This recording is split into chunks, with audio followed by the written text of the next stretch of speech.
நான் ஏன் அவரை அண்டிக் கொண்டிருக்கிறேன்? என் ஆண்டவர் ஒரு கட்டத்துக்கு தெய்வம் கிடையாது, ஒரு பட்டணத்துக்கு தெய்வம் கிடையாது, ஒரு கிராமத்துக்கு தெய்வம் கிடையாது. அவர் அகில உலகத்தை உண்டாக்கினவர் அப்படின்னு சரித்திரம் சொல்லுது, வேத புஸ்தகம் சொல்லுது.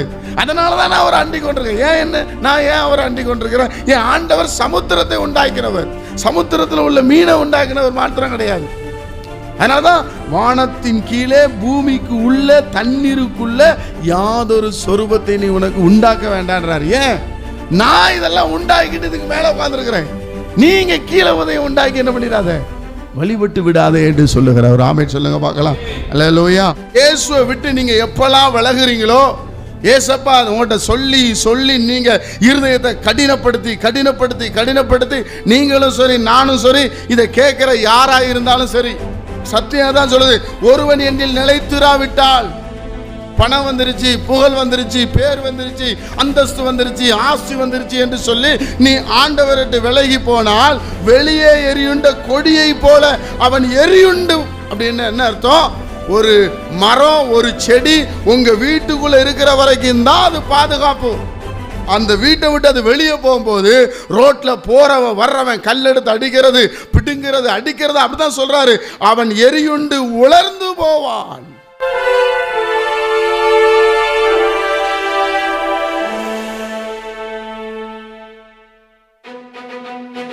சங்கீதம் 73:28. எனக்கோ தேவனை அண்டிக் கொண்டிருப்பதே நலம். போதும் தேவனுடைய பிள்ளைகளே, எனக்கோ தேவனை அண்டிக் கொண்டிருப்பதே நலம். ஆசாப் எழுதின சங்கீதம் என்று வேதம் சொல்லுகிறது. சங்கீதத்தை அநேகர் எழுதினார்கள். சங்கீதக்காரன் தாவீது எழுதுகிறார், ஆசாப் எழுதுகிறார், இன்னும் புத்திரர்கள் என்று சொல்லி பாடல்கள் என்று சொல்லுவார்கள். இங்கே அவர் என்ன சொல்றாருன்னா, எனக்கோ அப்படின்னா ஒரு தனிப்பட்ட ஒரு மனிதனுடைய வாழ்க்கையில் எனக்கு தேவன் போதுங்க அப்படி என்று சொல்லக்கூடிய ஒரு காரியம். எனக்கோ தேவனை அண்டிக் கொண்டிருப்பதே நலம் என்று வேதம் சொல்லுகிறது.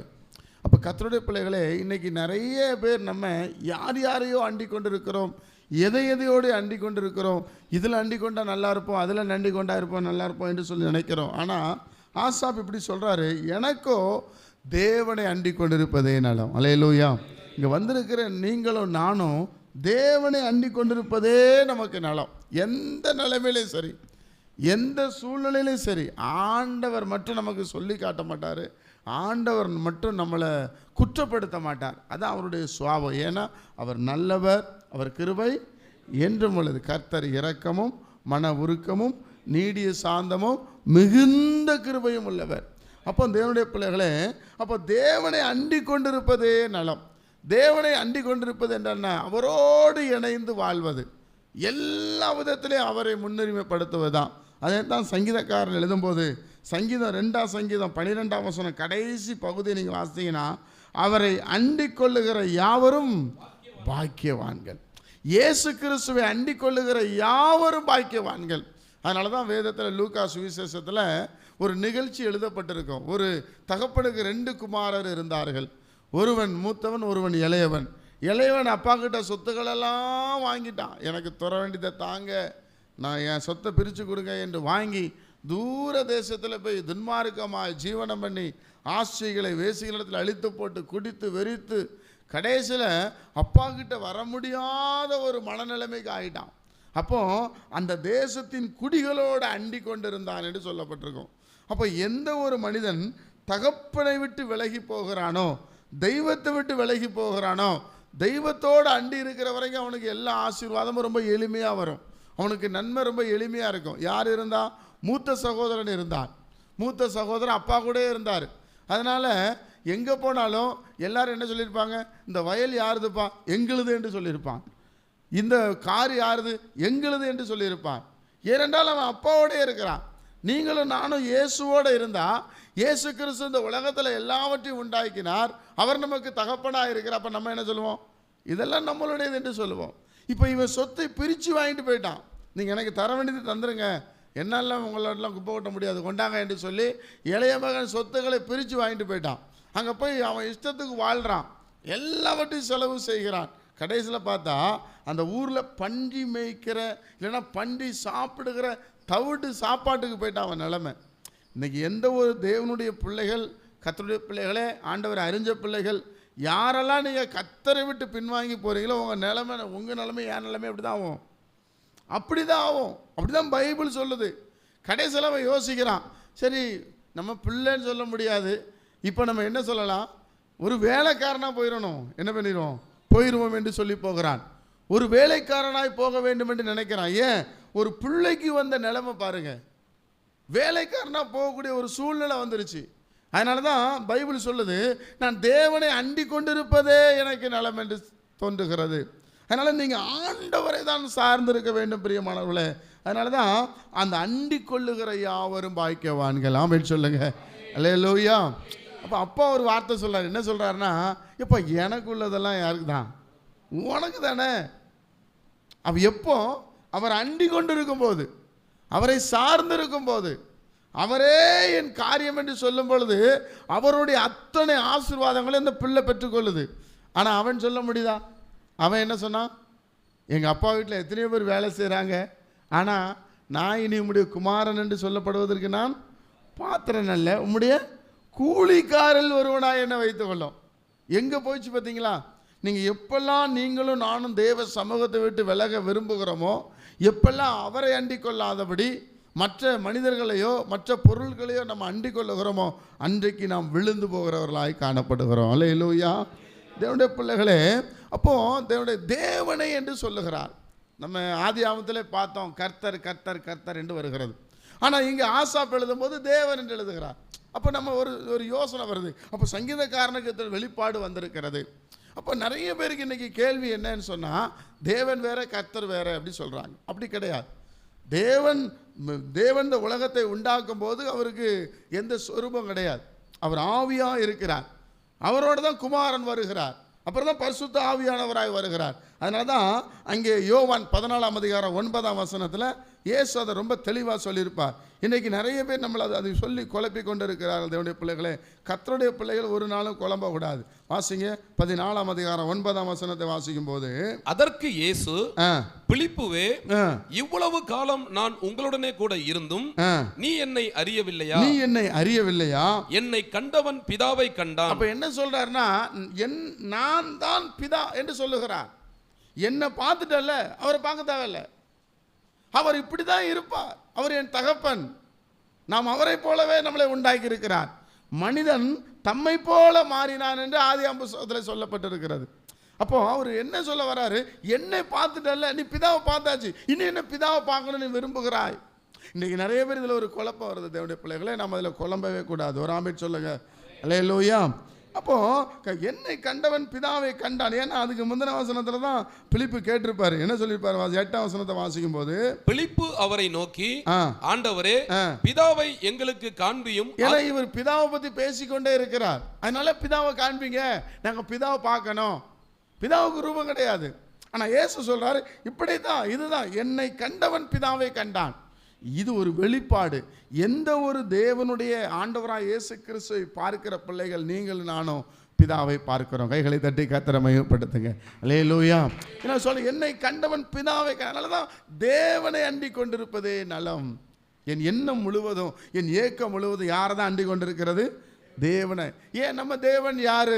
யோனா புஸ்தகத்தில் அழகாக சொல்லுவார் பாருங்களேன். தேவனுடைய பிள்ளைகளை, யோனா 1ஆம் அதிகாரம் 9ஆம் வசனத்தை நீங்கள் வாசிக்கும் போது, யோனா 1ஆம் அதிகாரம் 9ஆம் வசனத்தை வாசிக்கும் போது, அதற்கு அவன் நான் எபிரேயன், சமுத்திரத்தையும் பூமியையும் உண்டாக்கின பரலோகத்தின் தேவனாகிய கர்த்தரிடத்தில் பயபக்தி உள்ளவன். எப்படிப்பட்ட அடையாளப்படுத்துறாரு பாருங்க.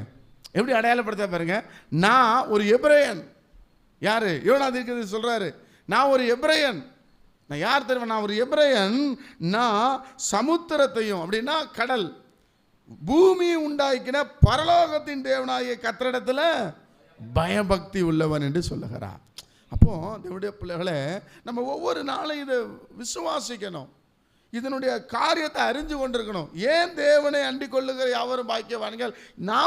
நான் வழிபடுகிற ஆண்டவராக இயேசு கிறிஸ்து சமுத்திரத்தை அவர் தான் உண்டாக்கினார், வானத்தையும் அவர் தான் உண்டாக்கினார், பூமியும் அவர் தான் உண்டாக்கினார். கைகளை தட்டுங்க பார்க்கலாம். அதனால தான் பைபிள் சொல்லுது, நான் அவரை அண்டிக் கொண்டிருக்கிறேன். எப்படி சொல்லுது? நான் ஏன் அவரை அண்டிக் கொண்டிருக்கிறேன்? என் ஆண்டவர் ஒரு கட்டத்துக்கு தெய்வம் கிடையாது. ஒரு பட்டணத்துக்கு தெய்வம் கிடையாது, ஒரு கிராமத்துக்கு தெய்வம் கிடையாது. அவர் அகில உலகத்தை உண்டாக்கினவர் அப்படின்னு சரித்திரம் சொல்லுது, வேத புஸ்தகம் சொல்லுது. அதனால தான் நான் அவரை அண்டிக் கொண்டிருக்கேன். நான் ஏன் அவரை அண்டிக் கொண்டிருக்கிறேன்? என் ஆண்டவர் சமுத்திரத்தை உண்டாக்கினவர், சமுத்திரத்தில் உள்ள மீனை உண்டாக்கினவர் மாத்திரம் கிடையாது. அதனால தான் வானத்தின் கீழே பூமிக்கு உள்ள தண்ணீருக்குள்ள யாதொரு சொரூபத்தை நீ உனக்கு உண்டாக்க வேண்டான்றார். ஏன்? நான் இதெல்லாம் உண்டாக்கிட்டு இதுக்கு மேலே உட்காந்துருக்கிறேன். நீங்க கீழே உதயம் உண்டாக்கி என்ன பண்ணிடாத, வழிபட்டு விடாதே என்று சொல்லுகிறார். ஒரு ஆமென் சொல்லுங்க பார்க்கலாம். அல்லேலூயா. அப்போ தேவனுடைய பிள்ளைகளே, அப்போ நீங்கள் நன்றாக அறிந்து கொள்ளணும், ஒவ்வொரு நாளும் நான் தேவனையே அண்டி கொண்டிருக்கணும். கைகளை தட்டி கர்த்தரை மகிமைப்படுத்துங்க. அல்லேலூயா. தேவனை விட்டு விலகக்கூடாது, அதான் சட்டம். அது போகக்கூடாது. நான் இயேசுவோட தான் இருப்பேன், நான் இயேசுக்கிட்ட கேட்டு தான் செய்வேன். பைபிள் ரொம்ப அழகாக சொல்லுது தேவனுடைய பிள்ளைகளே. அப்படி சொல்லப்படுறது தான் சங்கீதக்காரன் எழுதும்போது சொல்கிறார் பாருங்கள். 73ஆம் சங்கீதத்தில் நீங்கள் வாசித்து பார்த்தீங்கன்னா, சங்கீதம் 73:25 வாசிங்கன்னா அங்கே அழகான ஒரு வசனத்தை அவர் சொல்லியிருப்பார் பாருங்களேன். பரலோகத்தில் உம்மை இல்லாமல் எனக்கு யார் உண்டு, பரலோகத்தில் உம்மை இல்லாமல் எனக்கு யார் உண்டுன்னு கேள்வி போடுறார். பரலோகத்தில் உண்மை இல்லாமல் எனக்கு யார் உண்டு? அப்புறம் பூமியிலே பூலோகத்தில் உண்மை தவிர எனக்கு வேற விருப்பம் இல்லை. யாராவது சொல்ல முடியும்? உண்மை தவிர எனக்கு வேற விருப்பமே இல்லை ஆண்டவரே. அதான் அவரோடு வாழ்கிற வாழ்க்கை. நம்ம என்ன வாழ்றோம்? கொஞ்ச நேரம் கடவுள், கொஞ்ச நேரம் வேலை, கொஞ்ச நேரம் அப்படின்னு இல்லைங்க. அவர் தான் எனக்கு முழுவதும். கைகளை தட்டுங்க பார்க்கலாம். ராமன் சொல்லுங்க. நம்ம இப்படியே பழகிட்டோம். தெய்வம்னா அப்படியே முன்னாடியே வச்சு அவர் தெய்வம், அவருக்கு கொடுக்க வேண்டிய காணிக்கை கொடுத்துருவோம், அவருக்கு கொடுக்க வேண்டிய நேரத்தை கொடுத்துருவோம், அதுக்கப்புறம் நம்ம உலகத்தில் எப்படி வேணாலும். அப்படி இல்லை. சொல்ல எனக்கோ தேவனை அண்டிக் கொண்டிருப்பதே நலம், நான் அவருடைய சட்டைக்குள்ளேயும் அவருடைய பாதத்திலேயே இருக்க விரும்புகிறேன் என்று சொல்லுகிறார். அப்போ நீங்களும் நானும் எப்போவும் அறிஞ்சு கூட வேண்டிய ஒரு பெரிய விஷயம் என்ன என்று சொன்னால், தேவனை அண்டிக் கொண்டிருப்பது தான். அல்லேலூயா சொல்லுங்க.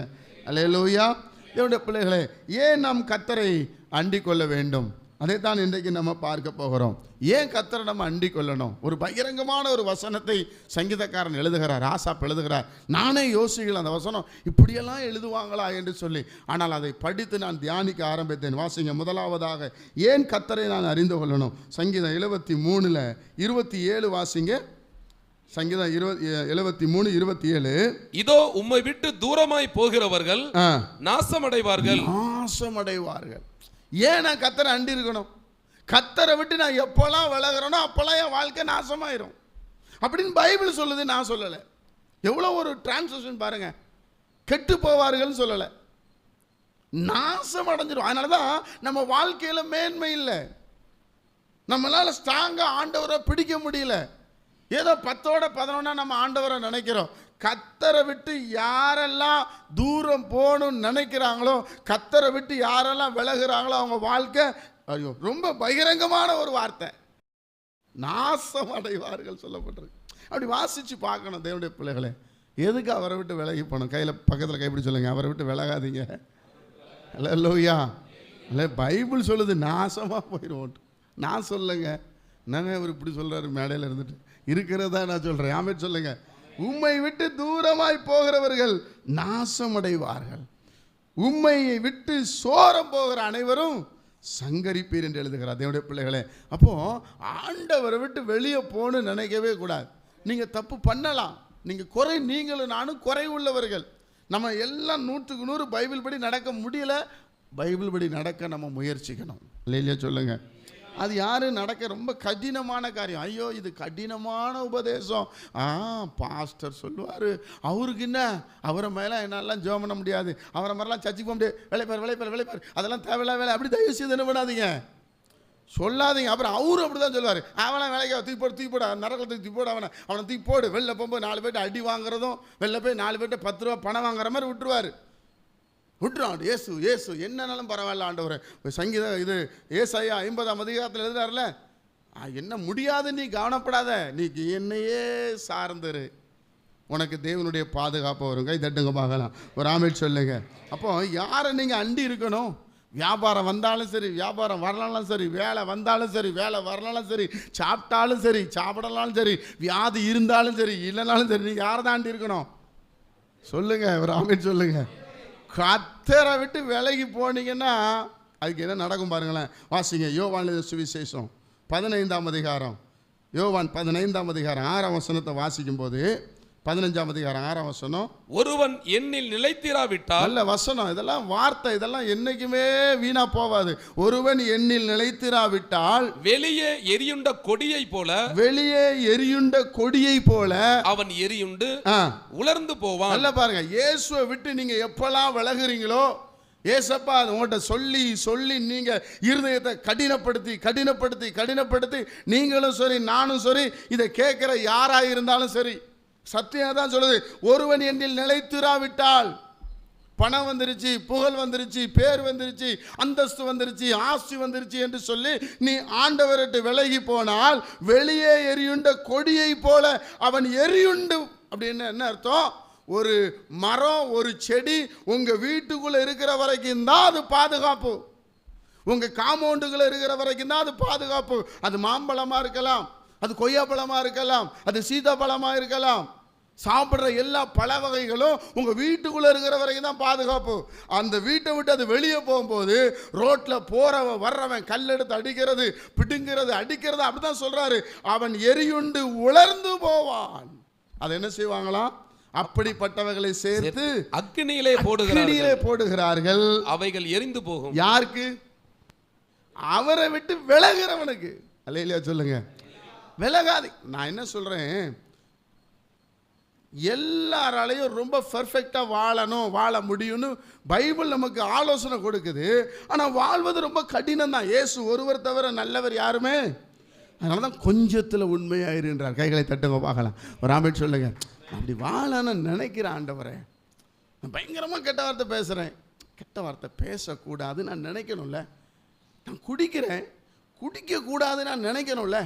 நான் கடன் வாங்குறேன், கடன் வாங்கே கூடாது, தண்ணியை குடிச்சிட்டு அப்படியே போய் உட்காந்து இடுக்கத்தி நப்பத்தை சாப்பிட்டு நினைக்கணும்ல. நினச்சா தானேங்க மாறும். ஏங்க நான் மாற்ற முடியுமா?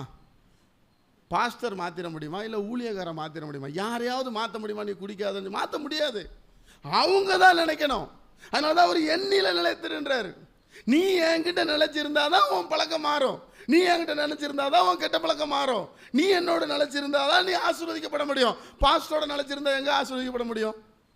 எந்த பாஸ்டர் உயிரை கொடுத்தாரு? கிடையாது. அதுதான் தப்பான ஒரு கான்செப்ட். நீங்கள் இயேசுவோட தான் அண்டி கொண்டு இருக்கணும். கை தட்டுங்க பார்க்கலாம். மனசுல நீங்க முதல்ல நினைக்கணும். என்ன நினைக்கணும்? ஆண்டவரே, இதுல இருந்து நான் வெளியே வரணும், இது எனக்கு வேண்டாம்னு சொல்லிக்கொண்டே இருக்கணும். இயேசுவோட வாழ. ஆண்டவரே, எனக்கு இந்த கெட்ட வார்த்தை வேண்டாம், இந்த தடித்த வார்த்தை வேண்டாம், இந்த ஏமாத்துறது வேண்டாம், கடன் எனக்கு வேண்டாம் அப்படின்னு நீங்க விரும்பணும். அந்த விருப்பத்தை தான் தேவன் நிறைவேற்றுவார். நீங்க விரும்பாம எப்படி நடக்கும்? நீங்க ஒரு பக்கம் பாவத்துக்கு ஆசைப்பட்டுட்டே இருப்பீங்க, உங்களுக்காக ஒரு கூட்டம் ஜெபம் பண்ணிட்டே இருந்தா சரியாயிருமா? சரியாகாது. நீங்க விரும்பணும், நான் விடுதலை ஆக வேண்டும் என்று. கைகளை தட்டுங்க பார்க்கலாம். ஒரு ஆமென் சொல்லுங்க. அப்போ நிலைத்திராவிட்டால் நீங்கள் வெளியே எரியுண்ட கொடியை போல நிலைத்திருக்கிற அனுபவம் உங்க பர்சனல். அது நீங்க தான் சரி பண்ணணும். இல்லைங்க என்னால முடியல அப்படின்னா உனக்குள்ள பலன் இல்லைன்னு அர்த்தம். நான் இதை செஞ்சு உங்களை எதுவுமே அடிமைப்படுத்தக்கூடாதுங்க. மதுபானமாக இருக்கட்டும், இல்லைன்னா வேற எந்த காரியமே அடிமைப்படுத்தக்கூடாது. அடிமைப்பட்டுட்டீங்கன்னா நீங்கள் அதுக்கு அடிமையாயிட்டு. பாவம் செய்கிற எவனும் பாவத்திற்கு அடிமையாக இருக்கிறான். அப்போ என்னால் பேசாமல் இருக்க முடியலங்கன்னு சொன்னால் நீங்கள் வார்த்தைக்கு அடிமையாயிட்டீங்கன்னு அர்த்தம். நீங்கள் அடிமையாயிட்டீங்கன்னா அது உங்களை கயிற்றை போல கட்டிடும். அடிமையாகவே கூடாது. ஆமென் சொல்லுங்க. அவருக்குள்ள நிலைத்திருக்கணும். கை தட்டுங்க பார்க்கலாம். ஒரு ஆமென் சொல்லுங்க. அல்லேலூயா. அதனால தான் சங்கீதக்காரன் எழுதுகிறார். சங்கீதம் 51:11 சங்கீதம் 51:11 சொல்லுகிறது, உமது சமூகத்தை விட்டு என்னை தள்ளாமலும் உமது பரிசுத்த ஆவியை என்னிடத்திலிருந்து எடுத்துறாதீங்க அப்படி சொல்றார். ஏன்னா என் நிலைமை நிலையற்ற அலைய. நான் எனக்கு தெரியுங்க, நான் ஆண்டவரை மட்டும் விட்டேன்னு வைங்களேன், நான் ஜெபத்தை மட்டும் விட்டேன்னு வைங்களேன், என்னை ஒரு காசுக்கு ஒருத்தர் மதிக்க மாட்டாங்க. 100க்கு 100 நான் சொல்லுகிறேன். ஏன்டா என்ன வேணா, ஒரு பைசாவுக்கு ஒருத்தர் மதிக்க மாட்டாங்க. ஏன்னு சொன்னால் என்னை மதிக்கிறார்கள் என்று சொன்னால் இந்த வேத வசனம் எனக்குள்ளே இருக்கிறதுனால தான். கைகளை தட்டி கர்த்தரை மகிமைப்படுத்துங்க. அல்லேலூயா. அதனால தான் அவர் அனுபவிச்சு எழுதுறாரு, எனக்கோ தேவனை அண்டி கொண்டிருப்பதே நலம். அப்போ யாரு கைவிட்டாலும் கர்த்தர் இருக்கிறார். மனைவி கைவிட்டார், கர்த்தர் இருக்கிறார். கணவர் கைவிட்டார், கர்த்தர் இருக்கிறார். பிள்ளைகள் கைவிட்டாலும் கர்த்தர் இருக்கிறார், ஆண்டவர் இருக்கிறார். எனக்கோ தேவனை அண்டி கொண்டிருப்பதே நலம். நீங்களாம் பார்த்தா என்ன, பார்க்கல என்ன, எனக்கு இயேசு இருக்கிறார். அதுதான் சாட்சி. நம்ம எந்த பிள்ளையும் நம்பி இல்லை, யாரையும் நம்பி நானும் கிடையாது. நான் யாரை தான் நம்பி இருக்கிறேன்? ஏசப்பாவை. கைகளை தட்டுங்க பார்க்கலாம். ஆமென் சொல்லுங்கள். நீங்கள் யாரை நம்பி இருக்கிறீங்க? ஆமென் சொல்லுங்கள். ஒரு விவசாயி மாடு வளர்க்குறாங்கன்னா அந்த மாடு பால் கொடுக்கும்னு நினச்சி வளர்க்குறாங்க. நான் உண்மை சொல்கிறேன், நான் இந்த பிரசங்கெல்லாம் எனக்கு பின்னாடி ஏதாவது பெருசாக அதெல்லாம் நான் நினைக்கிறதே கிடையாது. எனக்கு இருக்கிற வரைக்கும் நான் நல்லா ஓடணும், இயேசுவை நல்லா பிரசங்கிக்கணும், நல்ல கரெக்டாக ஓடணும். தப்பான ஓட்டம் என்ன பண்ணக்கூடாது? ஓடக்கூடாது. பொருளாசையில் விழுந்துடக்கூடாது, இச்சையில் விழுந்துடக்கூடாது, பாவத்தில் விழுந்துடக்கூடாது. இயேசுவே சார்ந்து வாழணும். அவருடைய சமூகத்தை விட்டு விலகவே கூடாது. ஏன்னு சொன்னால் அப்படி இருக்கணும்னா அவருடைய சமூகத்திலே இல்லையா பைபிள் சொல்லுது, எனக்கோ தேவனை அண்டி கொண்டிருப்பதே நலம். கைகளை உயர்த்தி சொல்லுங்க, எனக்கோ தேவனை அண்டி கொண்டிருப்பதே நலம். ஆமென். இயேசுவை வீட்டில் சொல்கிறதுக்கு வெட்கப்படாதீங்க. இப்போ ஒருவேளை மனைவிகிட்ட சொல்லுங்க, நீ இல்லைம்மா நான் அவரை பார்க்குறேன் சொல்லி பாருங்க, கர்த்தர் சந்தோஷப்படுவார். அதனால் மனைவிட்டு பிரிச்சுருவாரா? அதனால் கணவன்ட்டு பிரிச்சுருவார்? பிரிக்க மாட்டார். கர்த்தரை சொல்லும்போது இன்னைக்கு என் பிள்ளைகள்கிட்ட சொல்வேன், என் மக இந்த ஏலகிரி ஜெப முகாமுக்கு கடந்த நாளில் வந்து 2000 ரூபா கொடுத்தா. ஒரு ஆளுக்கு எவ்வளோ டேடி ஆகுதுன்னா 2000 ரூபா ஆகுதுமா அப்படின்னு சொன்னேன். இந்தாங்க உங்களுக்கு நான் கொடுக்குறேன்னு கொடுத்துட்டு போயிட்டான். என்ன சொல்ல வரேன்னா, நான் எதிர்பார்க்கவும் இல்லை, அது யோசிக்கவும் இல்லை. நான் நீ ஏம்மா கொடுக்குற, அதான் நம்ம ஏசப்பா தர. இல்லைப்பா, போன வருஷமும் கொடுத்தேன், இந்த வருஷமும் நான் கொடுக்கணும், நீங்கள் போகிறதுக்கு நான் கொடுக்கணும். நான் என்ன சொல்கிறேன், தேவனுடைய பிள்ளைகளை என் எதிர்பார்ப்பு அவர்கிட்ட கிடையாது, யாருக்கிட்டையுமே கிடையாது. ஏன் எதிர்பார்ப்பு கிடையாதுன்னா, எனக்கு தெரியும் அவர் உயிரோடு இருக்கிறார். கைகளை தட்டுங்க பார்க்கலாம். ஒரு ஆபீட் சொல்லுங்க, எனக்கு தேவனை அண்டி கொண்டிருப்பதே நலம். எந்த நேரத்துலையும் பாரு. அப்போ கூட நான் என்ன தந்தோடனே சந்தோஷப்படுறேன் இல்லை, நான் யாரையும் நம்புறதில்லம்மா, நான் ஏசப்பாவை தான் நம்புகிறேன். பரவாயில்ல, பிள்ளைகிட்ட தானே சொல்கிறோம், பரவாயில்ல மனைவிட்ட தானே சொல்கிறோம். நம்ம ஏன் வைக்கப்படணும்? எப்படி தான் இருக்கீங்க? ஏதோ உங்கள் கிருபையில் நல்லா இருக்கேன். என்ன கிருபை? எனக்கு என்ன கிருபை இருக்குது? 10 பைசா உங்களுக்கு கொடுக்க மாட்டேன். கஞ்சா முட்டினா 1ஆம் நம்பர் வடிகட்ட கஞ்சா முட்டி நாடு. 10 காசு நீங்கள் ஏன்ட்ட வாங்க முடியாது. என் சுபாவம் தான். ஆனால் ஆண்டவரை நம்பி இருக்கிறதுனால ஆண்டவர் ஒரு நாள் என்னை போஷிக்கிறார். கைகளை தட்டி கர்த்தரை மகிமைப்படுத்துங்க. அல்லேலூயா. இன்னும் 10 ரூபா வீட்டுக்கு கொடுக்கணும்னா 10 நிமிஷம் கெஞ்சனே ஆண்ட. சும்மாலாம் கையில் பணத்தை எடுத்து குத்துறமலை எல்லாமே காணிக்க பணம். நான் ஏன் சொல்கிறேன்னு சொன்னால், நீங்கள் எப்போல்லாம் தேவனை அண்டிக் கொண்டே இருக்கிறீர்களோ அப்போல்லாம் உங்களுக்கு பாரத்திலேருந்து பலன் வந்து கொண்டு. அதனால தான் அவர் அப்படி சொல்கிறாரு, உமக்கு சமூகத்தை விட்டு என்னை தள்ளாமலும் உங்களுடைய பரிசுத்த ஆவிய என்னிடத்துலேருந்து எடுத்துக்கொள்ளாமலும் வரும். சங்கீதம் 139:7 வாசிங்கன்னா அங்கேயும் சொல்லியிருப்பார் பாருங்களேன். சங்கீதக்காரர் ரொம்ப அற்புதமாக அனுபவிச்சு எழுதியிருப்பாங்க. தேவனுடைய பிள்ளைகளே, ஆண்டவரே நம்பி இருங்க. வாசிங்க. உம்முடைய ஆவிக்கு மறைவாக எங்கே போவேன்? எங்கே போவேன்? உம்முடைய சமூகத்தை விட்டு எங்கே ஓடுவேன்? நான் எங்கேயும் ஓட முடியாது. உங்கள் ஆவிக்கு மறைவாகவும் நான் போக முடியாது, சமூகத்தை விட்டும் எங்கே போனாலும் கேமரா என்ன அப்படி வந்து ரோந்தில் பார்த்துக்கிட்டே தான் இருக்கும். கிறிஸ்டோபர் எங்கே போயிட்டுருக்கிறான், இப்போ பாத்ரூம் போகிறான், இப்போ வெளியே போகிறான், இப்போ அங்கே போகிறான், நம்மளை வாட்ச் பண்ணிக்கிட்டே இருக்கிறார். கை தட்டுங்க பார்க்கலாம். ஒரு ஆமென் சொல்லுங்க. உலக பிரகாரமாக வைக்கிற கேமரா கூட சில நேரத்தில் கரண்ட் ஆஃப் ஆனால் போயிடும், பேட்ரி ஆஃப் ஆனால் போய்டும், கரண்ட் போனால் போய்டும். அந்த கேமரா ஒரு நாளும் ஆஃப் ஆகாது. அல்லேலூயா. இந்த தரிசனம் அப்போது இந்த கேமரா என்ன சுற்றிக்கிட்டே இருக்குது. அப்போ நான் பேசுகிற வார்த்தை, நான் பார்க்குற செயல்கள் எல்லாம் ரொம்ப கவனமாக இருக்கணும். அதனால தான் அவர் சொல்கிறாரு, உம்முடைய ஆவிக்கு மறைவாக நான் எங்கே போக முடியும்? அதனால் எனக்கு தேவனை அண்டி கொண்டு இருப்பதே நலம். அல்லேலூயா. அது மாத்திரம் இல்லை, பாருங்கள் 108ஆம் வசனத்தை வாசிங்க. 139:8 வாசிங்க. நான் வானத்துக்கு ஏறினாலும் நீர் அங்கே இருக்கிறீர். எங்கே எந்த ஃப்ளைட்டில் போனாலும், மேகத்துக்கு மேலே போனாலும் யார் இருக்காங்க? அங்கே தொங்கும் போதும் வண்டி போகும்போது நம்மளை 2 கை அந்த பிள்ளைகளை தூக்கிட்டு போவோம் தெரியுமா? 2 கை அப்படி தூக்கி 2 கையை விட்டு பிள்ளையை தூக்கிட்டு போவோம் தெரியுமா? அது மாதிரி தான் ஃப்ளைட்டு தூக்கிட்டு போகும். எப்போ விடுன்னு நமக்கே தெரியாது. எப்போ விடு நமக்கு. இந்த ட்ரெயினில் போனாவது எங்கெல்லாம் அடிபட்டோட கையை காலை தப்பிச்சுக்கிடும். அங்கே இருந்து போட்டுச்சுன்னு வைங்க, அது 4000 கிலோமீட்டர் மேலே பறக்குது. அப்படி தான் இருக்கும். திடீர்னு இங்கிலீஷில் பேசுவோம், நமக்கு இங்கிலீஷ் தெரியவும் தெரியாது. என்னடா இது ஒரு மாதிரி அப்படி சாயும். ஏசப்பா ஏசப்பா ஏசப்பா இன்னைக்கு கொண்டு போயிருவீரா. நான் வானத்தில் ஏறினாலும் அங்கே இருக்கிறீர், நான் பாதாளத்தில் படுக்கை போட்டாலும், பாதாளத்துல கீழே 4 பில்டிங் கீழே தோண்டி கீழே உட்கார்ந்தாலும் கர்த்தர் இருக்கிறாரு. அல்லேலூயா. நீ அண்டர் கிரவுண்டு தோண்டி தோண்டி ஆழத்தில் போய் ஒளிஞ்சாலும் அவர் கண்டுபிடிச்சிருவார். அப்படித்தான் சொல்றார் பைபிள். எவ்வளோ மகத்துவமான வேத புஸ்தகம் பாருங்க. அதனால தான் 139:1 என்ன எழுதுறாருன்னா, கர்த்தாவே நீர் என்னை ஆராய்ந்து அறிந்திருக்கிறீர், அதனால உங்க சமூகத்தை விட்டு என்னால் போக முடியாது. என்ன ஆராய்ஞ்சிருக்கிறீங்க, என்ன அறிஞ்சு வச்சிருக்கிறீங்க, என்னை பற்றி எல்லாம் உங்களுக்கு தெரியும். நான் நல்லது யோசிக்கிறது, கெட்டது யோசிக்கிறது. சிலர் நம்மகிட்ட பேசும்போது நல்லா இயேசுவை பற்றி பேசுவாங்க, உலகத்தோடு பேசும்போது அவங்களோட உலகத்தோடு பேசிடுவாங்க. அது அந்த மாதிரி பழக்கம் இருக்கக்கூடாது. எப்போவுமே கர்த்தருடைய பிள்ளைகள் இன்னொருவரை பற்றி பேசும்போது அதை ஸ்டாப் பண்ண தெரியணும். தட்டி கர்த்தரை ஸ்தோத்திரம் பண்ண. அல்லேலூயா. ஒருவரை பற்றி தெரியலைன்னா அவங்கள பற்றி பேசவே கூடாது. யாரை பற்றி குறைச்சி பேசுறதுல பேசும்போது அதை ஸ்டாப் பண்ண தெரியணும். நோ, மாதிரி என்கிட்ட பேசுறது வேண்டாம், நல்லதை பேசுகிறீங்களா பேச. அப்படி உங்களுடைய வாழ்க்கையை நீங்கள் வச்சு பாருங்கள். அப்போ நீங்கள் ரொம்ப ஆண்டவருக்கு பிரியமாக சொல்லாரு. பாருங்களேன், அவர் என்ன சொல்றாரு 2ஆம் வசனத்தில், என் உட்கார்தலையும் என் எழுந்திருக்குதலையும் நீர் அறிந்திருக்கிறீர், என் நினைவுகளை தூரத்தில் இருந்து அறிகிறீர். நான் நடந்தாலும் படுத்திருந்தாலும் என்னை சூழ்ந்திருக்கிறீர், என் வழிகள் எல்லாம் உமக்கு தெரியும். அதனால தான் அவர் சொல்றாரு, எனக்கு நான் தேவனையே அண்டிக் கொண்டிருப்பதை நான் விரும்புகிறேன். நான் போய் சொல்லுங்க, ஆராய்ந்து அறிந்திருக்கின்றீர், சுற்றி சுற்றி சூழ்ந்திருக்கின்றீர். ஆராய்ந்து அறிந்திருக்கின்றீர், சுற்றி சுற்றி சூழ்ந்திருக்கின்றீர்.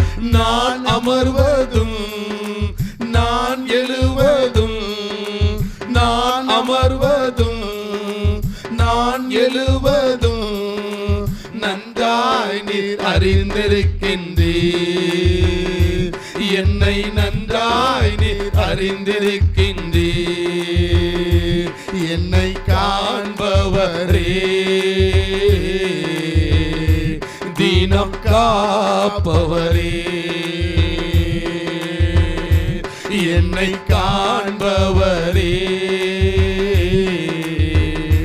தினம் காப்பவரே. எண்ணங்கள் ஏக்கங்கள் எல்லாமே அறிந்திருக்கின்றீர், எண்ணங்கள் ஏக்கங்கள் எல்லாமே அறிந்திருக்கின்றீர். நடந்தாலும் படுத்தாலும் அப்பா நீர் அறிந்திருக்கின்றீர்.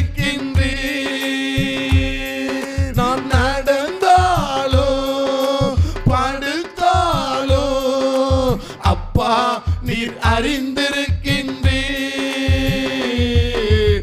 நன்றி ராஜா இயேசு ராஜா, நன்றி ராஜா இயேசு ராஜா, என்னை காண்பவரே, தினம் காப்பவரே, என்னை காண்பவரே, தினம் காப்பவரே. ஆராய்ந்து அறிந்திருக்கிறான்.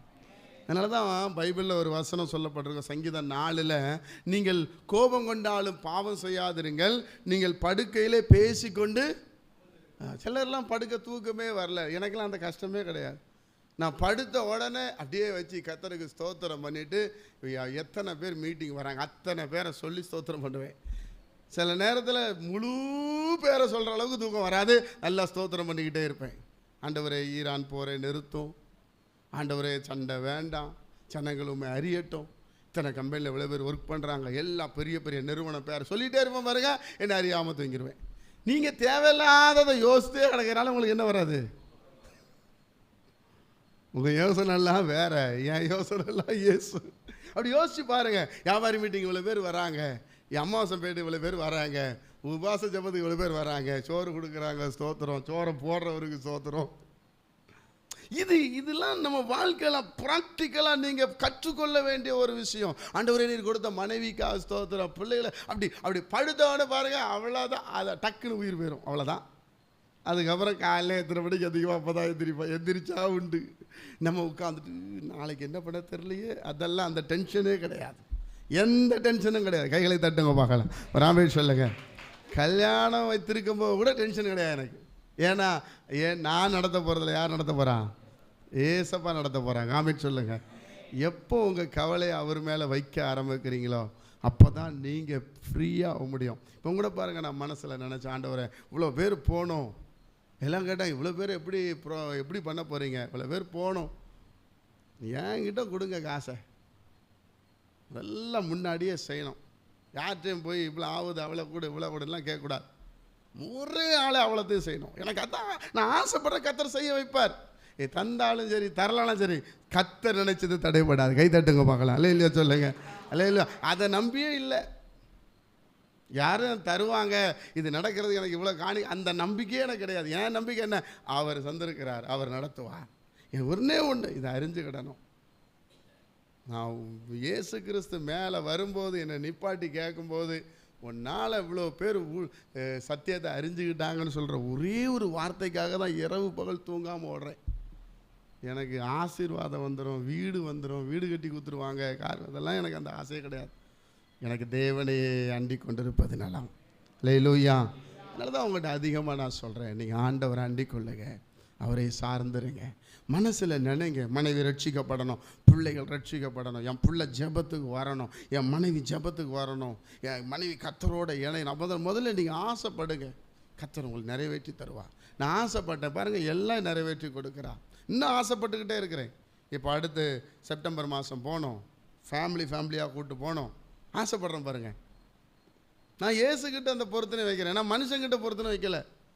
போகலாம் பிரதர், வாங்க, நீங்கள் எவ்வளோ தருவீங்க, வாங்க, நீங்கள் நல்லா தானே இருக்கீங்க, இதான் நம்ம வேலை இயேசு அண்டிக்கோள் இருக்கிற வேற. ஒரு ஆம்பேட் சொல்லுங்க.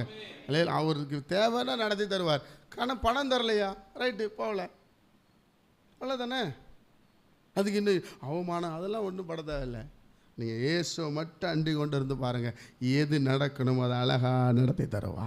கைகளை தட்டி கர்த்தரை மையப்படும். அல்லேலூயா. நான் சொல்கிறேன், எனக்கோ தேவனை அண்டிக் கொண்டிருப்பதே நலம். ஜெபிக்கும்படி எல்லாரும் எழுதி நிற்கலாம்.